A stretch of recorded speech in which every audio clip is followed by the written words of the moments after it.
बोलिए सर श्री आशुतोष महाराज जी की, सच्चे दरबार की। जानते हैं, जब कॉन्फू अपने गुरु वेनपोह से पहली बार मिले तो क्या घटा? शून्य घटा। कॉन्फू के सारे शब्द खो गए। मित्र सीलू ने कॉन्फू से पूछा, इतने समय से तुम अपने गुरु वेनपोह से मिलना चाहते थे, बातें करना चाहते थे, फिर तुमने उनसे कुछ पूछा क्यों नहीं?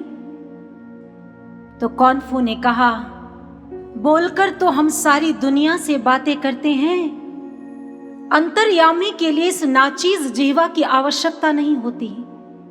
मित्र, मेरे गुरु वेनपोह से गुजरकर आने वाली हर तरंग बोलती है। छिछली इंद्रियों की पहुंच उन तक नहीं है। वो चाहे प्रत्यक्ष हो चाहे अप्रत्यक्ष, बिना बोले ही मेरे गुरुदेव मेरे सारे प्रश्नों के उत्तर नहीं समाधान दे देते हैं। उन्हें तो सिर्फ रूह से अनुभव किया जाता है। अजीब शख्स है, कैसा मिजाज रखता है, साथ रहकर भी इख्तिलाफ रखता है।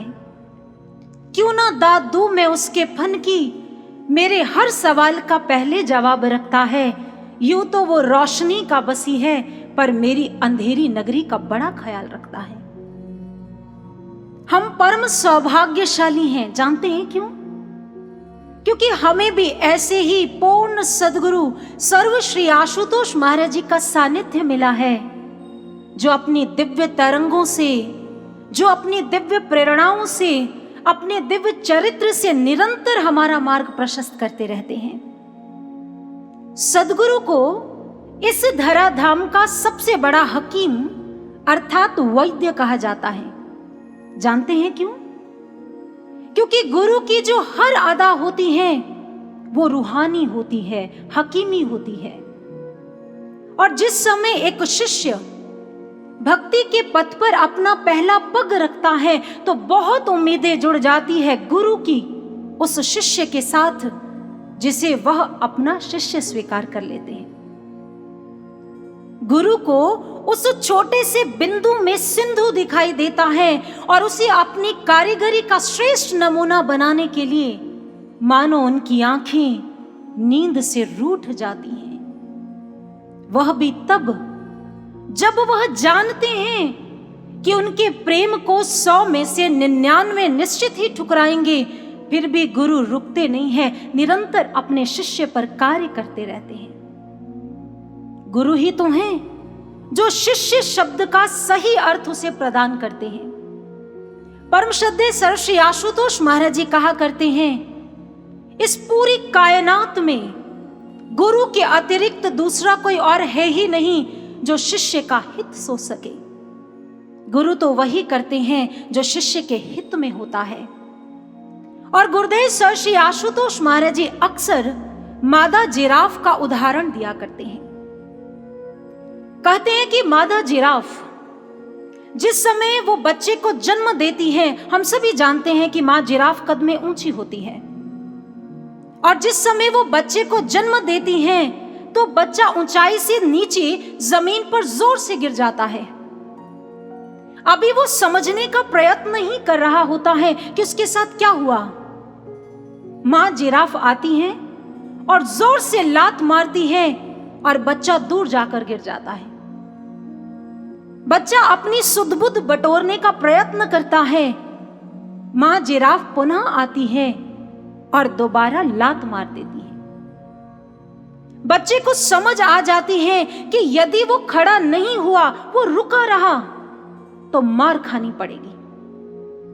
मां जिराफ का वह बच्चा उठता है, लड़खड़ाते कदमों से खड़े होने का प्रयास करता है, और जिस समय खड़ा होता है मां जिराफ पुनः आती है।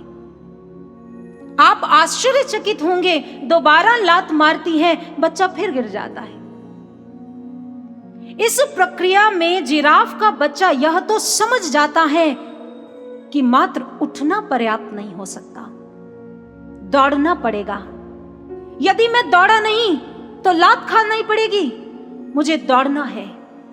वो अपने लड़खड़ाते कदमों पर पुनः उठता है, दौड़ता है। माँ जिराफ पुनः आती है, प्यार करती है, चाटती है, चूमती है। जानते हैं क्यों? क्योंकि माँ जिराफ भली भांति इस बात को जानती है कि इस जंगल में बहुत सारे खूंखार जानवर हैं जो इसका भक्षण कर सकते हैं। इसलिए वो लात मारती है कि ये उठे, ये दौड़े। पुनः लात मारती है। ये उठने की प्रक्रिया जो अभी अभी इसने सीखी है, कहीं इसे भूल ना जाए, ये याद रखे इस प्रक्रिया को। फिर लात मारती है कि ये मात्र उठे नहीं, ये दौड़ कर दिखाए, क्योंकि मां उसे सक्षम बनाना चाहती है। गुरुदेव सर श्री आशुतोष महाराज जी कहा करते हैं बहुत एक सुंदर बात। महाराज श्री कहते हैं, यदि एक मां जिराफ को पता है अपने बच्चे को सक्षम बनाने के लिए क्या करना है, तो क्या एक गुरु को नहीं पता? क्या एक सद्गुरु नहीं जानता कि उसे अपने शिष्य के शिष्यत्व का विकास कैसे और किन परिस्थितियों में करना है? गुरु स्वयं भांति भांति की परिस्थितियां निर्मित करते हैं अपने शिष्य के सामने। कई बार साधक को लगता है, मैं ही क्यों, मेरे सामने ही ये परिस्थितियां, ये मनस्थितियां क्यों आती हैं? आखिर ऐसा क्यों? क्योंकि गुरु हमारा निर्माण कर रहे होते हैं। गुरु की अद्भुत कार्यशैली है, जो चाहे वो विचित्र लगे चाहे न लगे, उसमें भी एक शिष्य को घड़ने की क्षमता होती है सज्जनों। और मुझे लगता है, मुझे ऐसा महसूस होता है, ये जो समाधि का काल चल रहा है, ये अपने आप में एक पाठशाला है। कैसी पाठशाला? जिसमें महर्षि रोज नए नए पाठ सिखाते हैं, हमें नए नए एक्सपीरियंसेस करवाते हैं। और जब कभी भूल से भी हम उन पाठ को भूल जाते हैं, तो महाराज जी दोबारा याद करवाते हैं। कैसे? कभी कठोर होकर तो कभी प्यार से, कभी मौन होकर तो कभी बताकर, कभी बोलकर कहते हैं तो कभी सब कुछ छिपा लेते हैं। इन सब चीजों के पीछे एक ही मंतव्य है, शिष्य का कल्याण। कहते एक बार एक बच्चा स्कूल से घर लौटा तो उसने अपनी मां को एक चिट्ठी दे दी जो उसकी टीचर ने उसे थमाई थी। मां ने उस चिट्ठी को खोला और चिट्ठी को पढ़ना प्रारंभ कर दिया। बच्चे ने बड़े भोले भाव में पूछा, मां, इस चिट्ठी में क्या लिखा है? तो मां ने मुस्कुराते हुए कहा, बेटा, चिट्ठी में लिखा है कि मैम, आपका बच्चा बहुत प्रतिभाशाली है। इतना प्रतिभाशाली है कि हमारे स्कूल में ऐसा कोई भी प्रतिभाशाली टीचर नहीं है जो आपके बच्चे को पढ़ा सके। इसलिए आप इसके प्रशिक्षण का प्रबंध कहीं और कर दें या आप इसे स्वयं पढ़ाएं। वर्षों वर्ष बीत गए, मां का देहांत हो गया और एक दिन वही बच्चा बहुत बड़ा वैज्ञानिक बन गया और मां के कक्ष में मां की स्मृतियों को याद करता हुआ पहुंच गया। और जिस समय मां के कक्ष में पहुंचा तो सामने वही चिट्ठी देखी जो वर्षों पूर्व उसने अपनी मां को दी थी। उसने जल्दी से उस चिट्ठी को खोला और उस चिट्ठी को पढ़ते ही उस व्यक्ति की आंखों में आंसू आ गए। जानते हैं क्यों? क्योंकि उस चिट्ठी में लिखा था, मैम, आपका बच्चा इतना नालायक है कि हम इसे पढ़ा पढ़ा कर थक चुके हैं, समझा समझा कर थक चुके हैं, लेकिन इसे समझ नहीं आती। हम ऐसे नालायक बच्चे को अपने स्कूल में नहीं रख सकते, इसलिए हम इसे निकाल रहे हैं। आप इसके प्रशिक्षण का प्रबंध कहीं और करें। उस व्यक्ति ने अपने आंसुओं को साफ किया, एक कलम उठाई और उस चिट्ठी के नीचे एक पंक्ति लिखी। और वह पंक्ति क्या थी? उस व्यक्ति ने लिखा, जी हां, थॉमस एडिसन एक बुद्धू बच्चा ही था, लेकिन उसके मां के विश्वास ने, उसके मां के समर्थन ने उस बुद्धू बच्चे को बहुत बड़ा वैज्ञानिक बना दिया। सज्जनों, मैं कहना चाहती हूं कि यदि एक मां अपने शब्दों से, अपने विश्वास से, अपने समर्थन से अपने बच्चे के व्यक्तित्व को संवार सकती है, तो सद्गुरु अपने शिष्य पर मात्र विश्वास ही नहीं जताते हैं, अपितु वह अपने शिष्य में विश्वास भरते भी हैं। गुरु अपने विश्वास से अपने शिष्य को सींचते हैं। एक बार गुरुदेव सर श्री आशुतोष महाराज जी ने कहा कि आपको पता है, गुरु कभी भी अपने शिष्य में संभावनाएं नहीं ढूंढता। गुरु कभी भी अपने शिष्य में संभावनाओं की तलाश नहीं करता है, वो अपने शिष्य में संभावनाओं को पैदा करता है। जैसे हर वस्तु में आग होती है ना, लेकिन माचिस की तिल्ली से प्रकट कर देती है। ठीक इसी प्रकार से गुरु क्या करते हैं, शिष्य के भीतर में संभावनाओं को संभावित कर देते हैं। आचार्य चाणक्य के विषय में वर्णन आता है, जिस समय अखंड भारत का स्वप्न लेकर वो अलख जगा रहे थे, घर घर में भिक्षाटन कर रहे थे, युवाओं का आवाहन कर रहे थे, तो एक द्वार पर पहुंचे और जाकर अलख जगाते हुए कहा, हे मां, भिक्षा दीजिए, आपके द्वार पर भिक्षा लेने आया हूं। मां भीतर से बाहर आई। उन्होंने कहा, हे आचार्य, आपको क्या भिक्षा में चाहिए? तो उन्होंने कहा, मां, मुझे और कोई वस्तु नहीं चाहिए।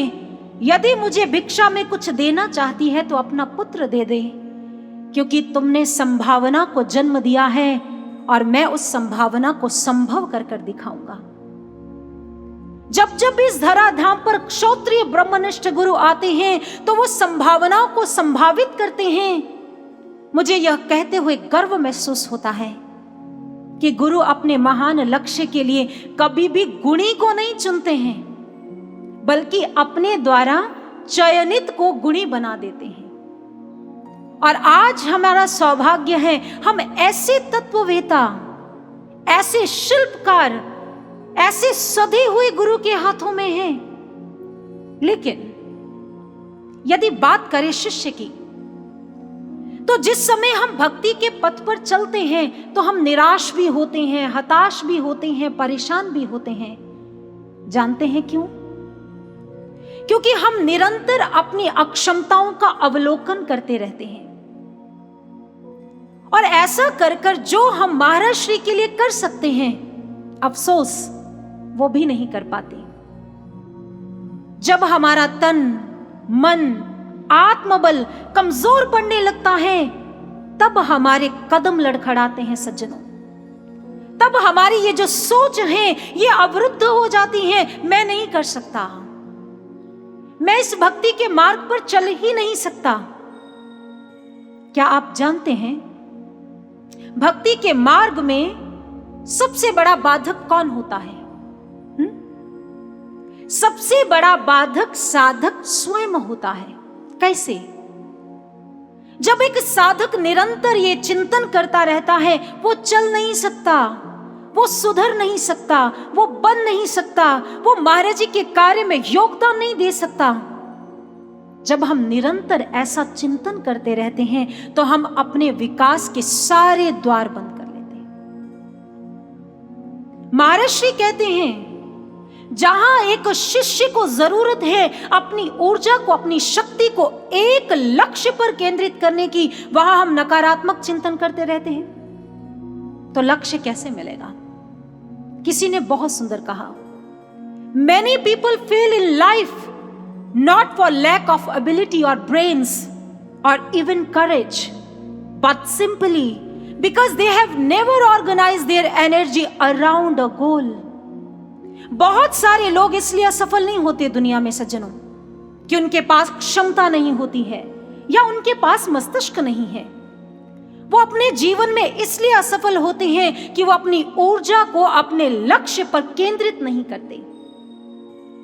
किसी ने खूब कहा, जीवन एक युद्ध है, अपने आप में युद्ध है, इसमें या भाग लो, ये आप पर निर्भर करता है। और वॉलीबॉल प्लेयर रह चुकी अरुणिमा सिन्हा के विषय में वर्णन आता है। कहती है कि 11 अप्रैल 2011 को एक दुर्भाग्यपूर्ण दुर्घटना से उसने अपने बाएं पैर को खो दिया। लेकिन अरुणिमा सिन्हा ने जीवन में हार नहीं मानी। उसने यह नहीं सोचा अब तो मेरे पास पैर नहीं है, मैं क्या करूं। उसने कहा फिर क्या हुआ, मेरे पास पैर नहीं है। जो मेरे पास नहीं है उसके विषय में सोच सोचकर मैं अपना लक्ष्य पूरा ना करूं, ऐसे कैसे हो सकता है। जो मेरे पास है वो मैं अपने लक्ष्य में लगा दूंगी। उसने अपने जीवन की सबसे बड़ी कमजोरी को सबसे बड़ी ताकत बनाने का निर्णय ले लिया, क्योंकि उसका एक मानना था, एक विचार रखती थी वो कि एक व्यक्ति विकलांग शरीर से नहीं हो सकता। अगर एक व्यक्ति विकलांग होता है तो यहां से होता है, मानसिकता से विकलांग होता है। और उसी समय जब उसने निर्णय लिया, लोगों ने बड़ा उपहास उड़ाया, बहुत नकारात्मक विचार दिए। लेकिन अरुणिमा सिन्हा रुकी नहीं। उसने प्रत्येक नकारात्मक विचार को किनारे कर अपने लक्ष्य पर अपनी ऊर्जा को लगा दिया और 21 मई 2013 को दुनिया की सबसे ऊंची चोटी माउंट एवरेस्ट पर उसने कृत्रिम पैर की मदद से विजय हासिल कर दी और भारत की पहली विकलांग महिला होने का रिकॉर्ड अपने नाम करवा लिया। उसने पृथ्वी के उस उच्चतम बिंदु पर विजय हासिल की जो फिटनेस स्तर वाला व्यक्ति सोचने से भी घबराता है, इतनी ऊंचाई पर कैसे जाऊंगा। इसीलिए कहा जाता है असफलता तब नहीं होती है जब हम लक्ष्य पाने में नाकाम हो जाते हैं, इसे असफलता नहीं कहते। असफलता तब होती है जब हमारे पास पर्याप्त लक्ष्य ही नहीं होता। और गुरुदेव सर श्री आशुतोष महाराज जी ने हमें महान नहीं महानतम लक्ष्य दिया है। इसलिए आप यह मत सोचे आपके पास क्या नहीं है, आप यह मत सोचे आप क्या नहीं कर सकते महाराज जी के लिए। आप जो भी कर सकते हैं, आप जितना भी कर सकते हैं, आपके पास जो भी है, तन मन धन विचार चिंतन समय ऊर्जा, सब गुरुदेव सर श्री आशुतोष महाराज जी के लक्ष्य में झोंक दीजिए। कोई परिस्थिति, कोई व्यक्ति, कोई बहाना आपके और आपके गुरु के लक्ष्य के बीच में ना आ सके, क्योंकि ऐसे सुअवसर बार बार नहीं मिलते हैं। झोंक दीजिए अपनी दीवानगी, अपना जुनून गुरु के कार्य के लिए, उपलब्ध हो जाइए गुरु के लिए। लेकिन वास्तव में क्या होता है, जब एक साधक भक्ति के पथ पर चलता है ना, तो कभी कभी ऐसी परिस्थितियां निर्मित होती हैं जब एक साधक अपने बल को क्षीण पाता है, जब उसे लगता है नहीं वो नहीं कर सकता, कैसे होगा।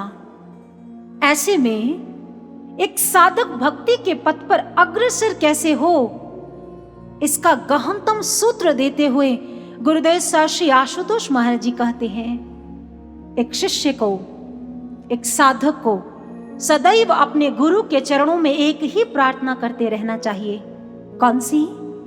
हमको बल दे दो प्रभु मेरे, काम करे अभिराम आपका, वह कौशल दे दो प्रभु मेरे। भक्ति के पथ पर बल नितांत आवश्यक है, इसके बिना आप भक्ति के पथ पर अग्रसर नहीं हो सकते। बल वह कारक है जो किसी रुकी और थमी हुई वस्तु में भी परिवर्तन ला सकता है, जैसे कि न्यूटन का फर्स्ट लॉ भी इसी तथ्य को प्रमाणित करता है, in which he states that every object persists in state of rest until or unless an external force act on it। कोई भी स्थिर वस्तु तब तक गतिमान नहीं हो सकती जब तक फोर्स नहीं लगाई जाती, जब तक बल नहीं लगाया जाता। क्या बात है, यदि बाहरी वस्तु पर बिना बल लगाए वो गतिमान नहीं हो सकती, तो क्या अध्यात्म के क्षेत्र में बिना भीतरी बल के हम गतिमान हो सकते हैं? नहीं हो सकते। हमें भी आवश्यकता है भीतरी बल की, लेकिन प्रश्न अभी भी वही है, कैसे? जब साधक अपने आप को अयोग्य सिद्ध कर लेता है, जब साधक यह सोचने लग जाता है उसके पास अब बल नहीं है, उसके पास सामर्थ्य नहीं है, वो कहां से लाए बल, कैसे चले भक्ति के पथ पर? समाधान क्या है? चलिए समाधान प्रदाता गुरुदेव परम श्रद्धेय सर्व श्री आशुतोष महाराज जी से समाधान लेते हैं। एक बार गुरुदेव सर श्री आशुतोष महाराज जी के सानिध्य में बैठने का सुअवसर मिला तो महाराज जी से प्रश्न किया, महाराज जी आप कहते हैं भक्ति के पथ पर निरंतर चलते रहो, निरंतर गतिमान रहो, आपकी गति रुकनी नहीं चाहिए। लेकिन महाराज जी हमारी गति तो मनःस्थिति और परिस्थिति पर निर्भर करती है। जैसी हमारी परिस्थिति और मनःस्थिति होती है वैसी हमारी गति होती है। तो क्या हम अपने लक्ष्य को प्राप्त नहीं कर सकते? हम में तो सामर्थ्य ही नहीं है, तो कैसे चलेंगे भक्ति के पथ पर? तो महर्षि ने कहा, अभी तक तुम लोगों ने अपना पूरा सामर्थ्य लगाया ही कहां है? महाराज जी ने आगे झुकते हुए प्रश्न किया। महाराज जी ने कहा, पूरा सामर्थ्य क्या होता है पता है? गुरुदेव प्रश्नवाचक दृष्टिकोण से देख रहे थे और उत्तर तो किसी के पास हो ही नहीं सकता। तब महाराज जी ने एक उदाहरण दिया। महाराज जी ने कहा, एक बार एक पिता अपने बच्चे को साथ लेकर एक शिला के पास गया, भारी शिला के पास, और जाकर उसने कहा, बेटा अपना पूरा सामर्थ्य इसे हिलाने में झोंक दो। पुत्र ने अपनी यथाशक्ति का प्रयोग किया और उस शिला को हिलाने का प्रयास किया, लेकिन शिला अडोल रही, वो टस से मस नहीं हुई। पिता ने पुनः उत्साहवर्धक शब्दों में कहा, पुत्र मैंने तुम्हें कहा अपना पूरा सामर्थ्य लगा दो। पुत्र पुनः लग गया, हांफता रहा, जूझता रहा, पत्थर नहीं हिला। पिता ने फिर कहा, पुत्र मेरे शब्दों पर तुम ध्यान नहीं दे रहे हो। मैंने कहा अपना पूरा सामर्थ्य, अभी भी तुमने अपने शक्ति के बड़े भाग का आवाहन तो किया ही नहीं है। करो अपनी शक्ति के बड़े भाग का आवाहन। पुत्र बहुत प्रयास किया, हाँफता हुआ गिर गया, निराश हो गया, बस इतना ही, इससे ज्यादा सामर्थ्य पिताश्री मुझ में नहीं है। पिता ने अफसोस जताते हुए कहा, पुत्र मुझे अफसोस हो रहा है कि तुमने अपना पूरा सामर्थ्य नहीं लगाया। बच्चा क्रुद्ध हो गया और आश्चर्यचकित भी। आप कैसे कह सकते हैं? मैंने अपने सामर्थ्य का कतरा कतरा झोंक दिया और आप कहते हैं सामर्थ्य नहीं लगाया। कहां है और सामर्थ्य? पिता ने कहा, पुत्र मुझे बताओ, मैं तुम्हारा नहीं हूं? क्या मेरा सामर्थ्य तुम्हारा सामर्थ्य नहीं है? फिर तुमने मेरा आवाहन क्यों नहीं किया? महर्षि ने कहा, कुछ समझे? भक्ति के पथ पर एक साधक कभी अकेला नहीं होता। गुरु का बल, गुरु का सामर्थ्य सदैव अपने शिष्य के साथ होता है। महर्षि ने अपनी दोनों भुजाओं को ऊपर उठाते हुए कहा, as a mortal being you are limited, but as a child of God you are unlimited. Focus your attention on God, on Guru, and you shall have all the power you want to use in any direction. देखिए गुरुदेव sir Shri Ashutosh महाराज जी का उद्घोष।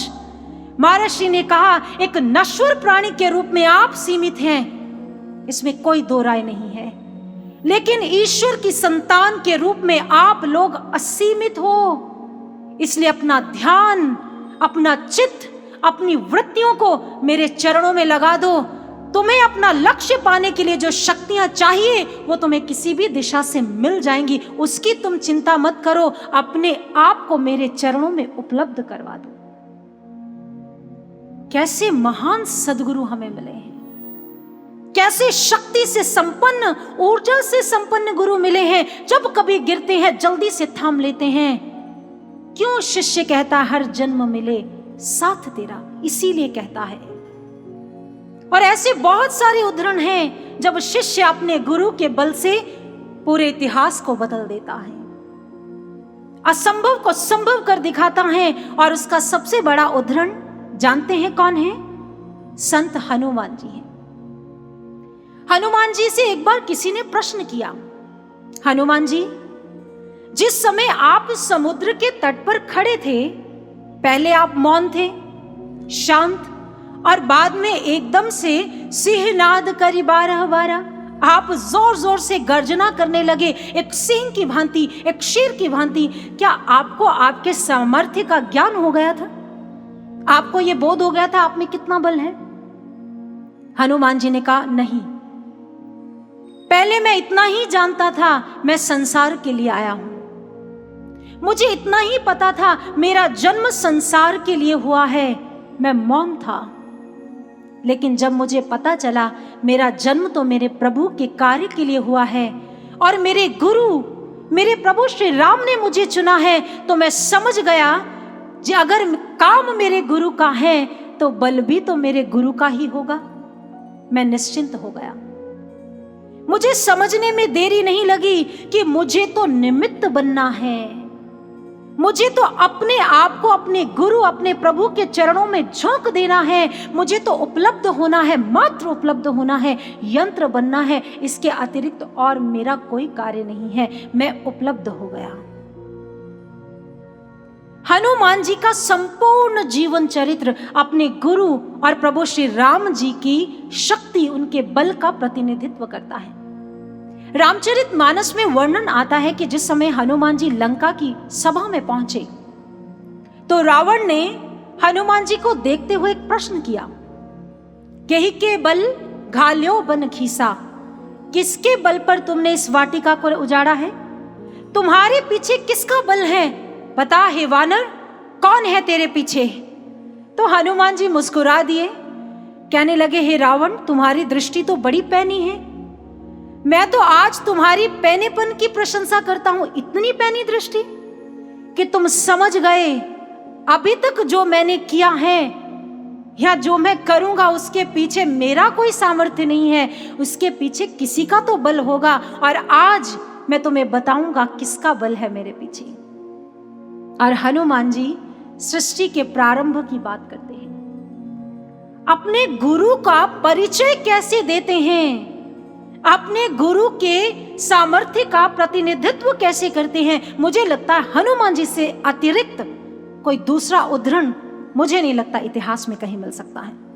हनुमान जी ने उद्घोष किया, उन्होंने उत्तर देते हुए कहा, सुनी रावण ब्रह्मांड निकाया, पाई जासु जस विरचित माया, जाके बल बिरंच हरि ईसा, पालत सृजत हरत 10 सीसा, जाबल शीस धरत सहसानन, अंड कोश समेत गिरि कानन। गोस्वामी तुलसीदास जी लिखते हैं, हनुमान जी ने कहा, हे रावण, जिसके बल से माया संपूर्ण ब्रह्मांडों के समूह की रचना करती है, जिसके बल से ब्रह्मा विष्णु महेश इस सृष्टि की उत्पत्ति, सृजन और लय करते हैं, जिसके बल से शेष नाग ने इस पृथ्वी को अपने फन पर उठा रखा है, जिनके बल से ये सृष्टि चलायमान है और जिनके कण मात्र बल से तुम्हें ऐसा प्रतीत होता है कि तुमने चराचर जगत को जीत लिया है, मैं उन्हीं बलशाली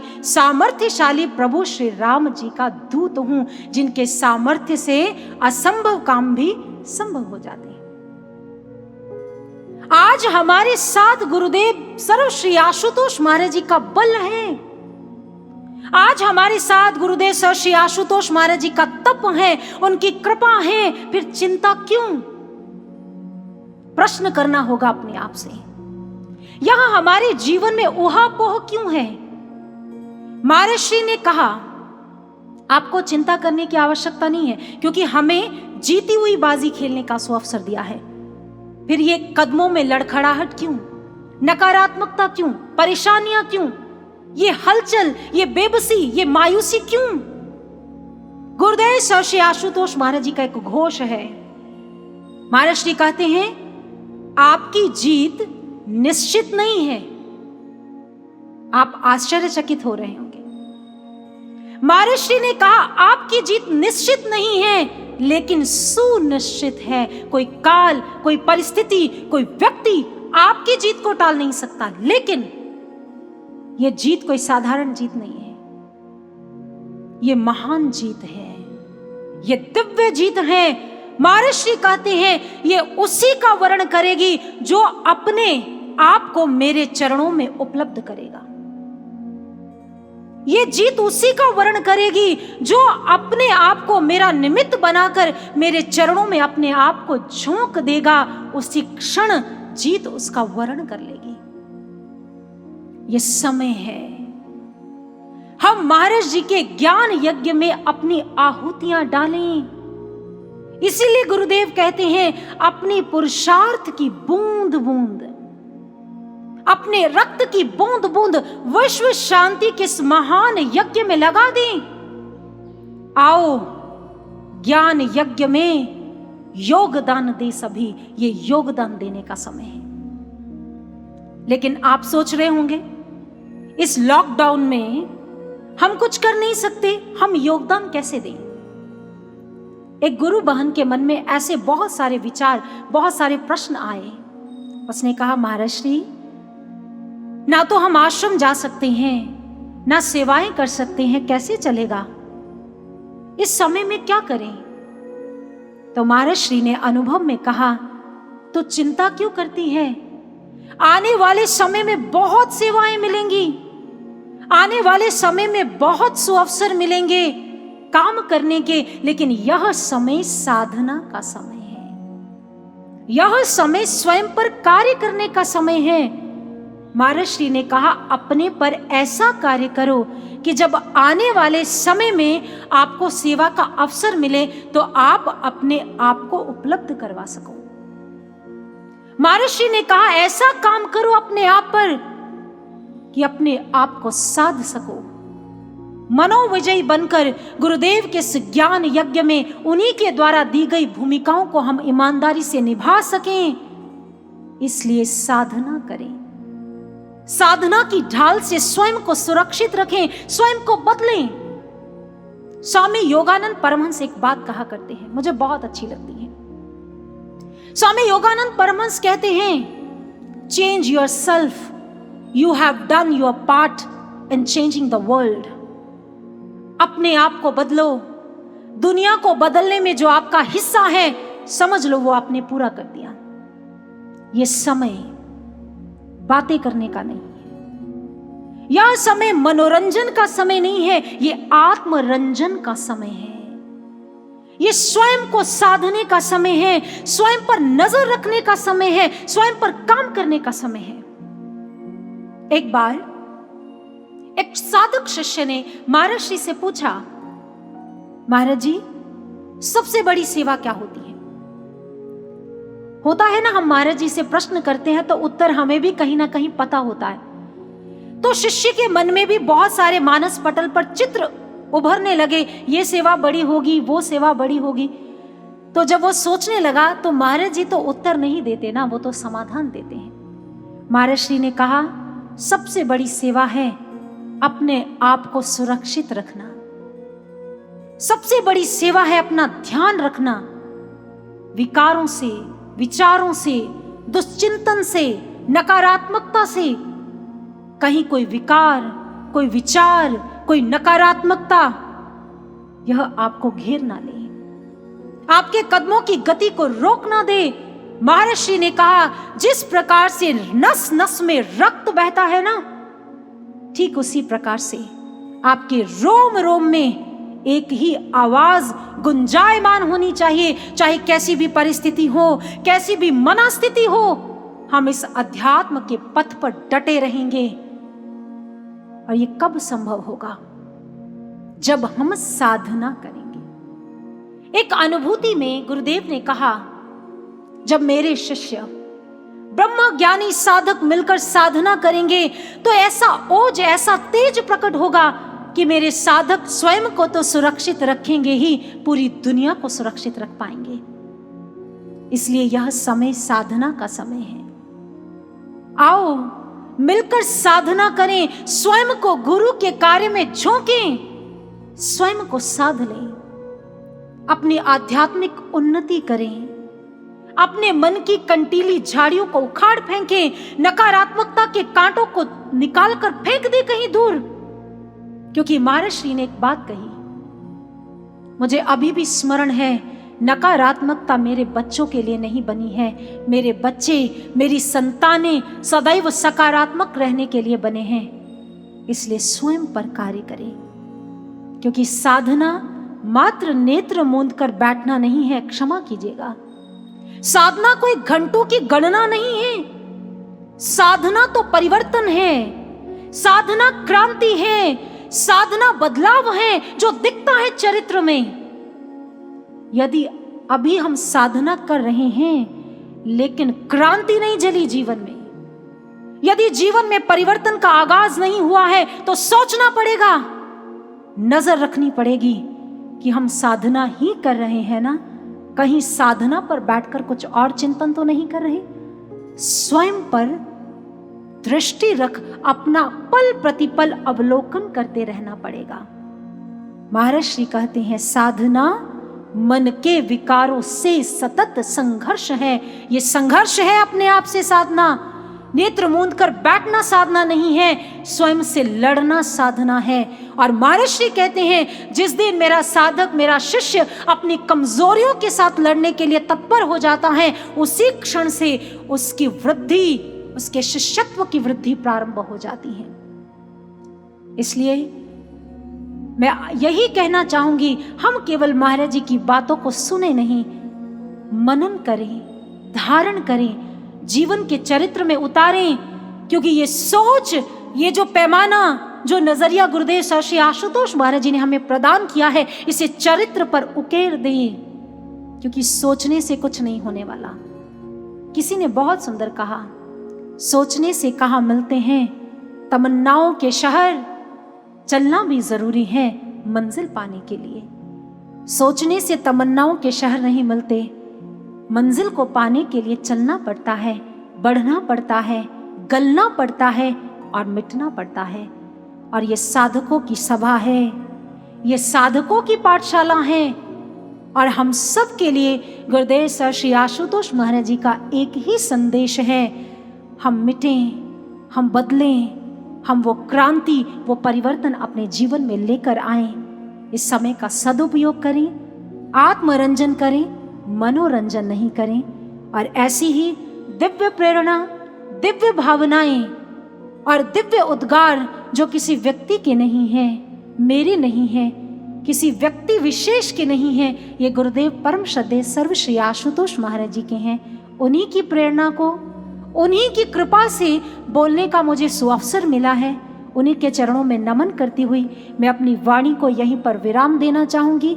अंत में परम श्रद्धेय सर श्री आशुतोष महाराज जी के चरणों में एक बुलंद जयघोष लगाएंगे। बोलिए सर श्री आशुतोष महाराज जी की, सच्चे दरबार की, सर श्री आशुतोष महाराज जी की। बहुत बहुत धन्यवाद।